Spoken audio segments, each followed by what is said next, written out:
Matteus 8 vers 5 tot 13. Nadat Jesus in Kapernaum aangekom het, het 'n offisier by hom kom hulp vra en gesê: Here, my slaaf lê by my huis verlam en verduur baie pyn. En Jesus antwoord hom: Ek sal hom kom gesond maak. Maar die offisier sê: Here, ek is nie werd dat u onder my dak inkom nie. Sê maar net 'n woord en my slaaf sal gesond word. Ek is ook 'n mens wat onder gesag staan en ek het soldate onder my. Vir die een sê ek: Gaan daarheen, en hy gaan, en vir 'n ander kom, en hy kom, en vir my slaaf doen dit, en hy doen dit.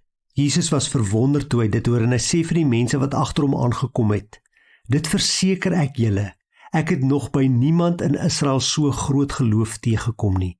Ek sê vir julle, baie sal van die ooste en die weste afkom en saam met Abraham, Isak en Jakob aan tafel gaan in die koninkryk van die hemel. Maar mense vir wie die koninkryk bedoel is, sal in die diepste duisternis daar buite gegooi word, waar hulle sal huil en op hulle tande kners. Jesus sê toe vir die offisier: Gaan terug en wat jy geglo het sal gebeur. En sy slaaf het op daardie oomblik gesond geword.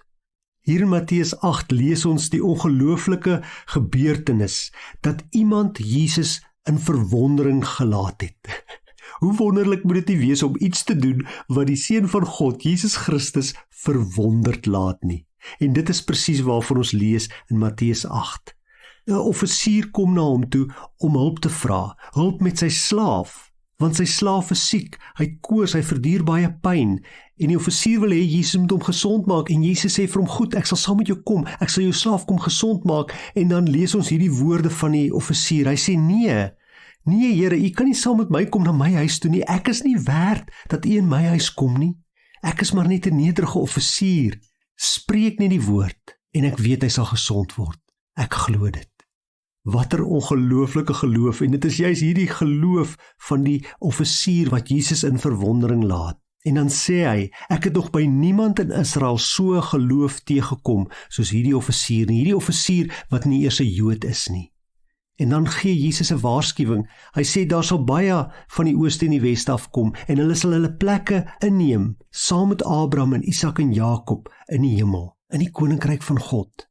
Maar daar sal ander wees wat dink hulle is deel van God se volk, wat dink hulle is deel van die koninkryk van God, maar hulle is nie.